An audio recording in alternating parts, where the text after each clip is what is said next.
This footage was recorded by passengers aboard the Viking Sky cruise ship.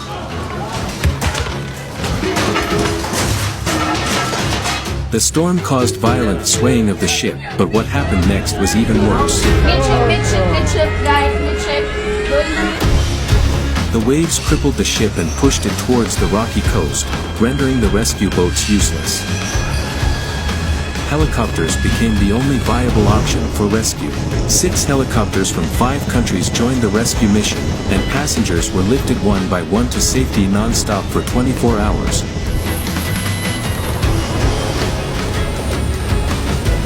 Despite the efforts, only half of them were rescued. Thankfully, the engines eventually resumed function and propelled the remaining passengers out of danger.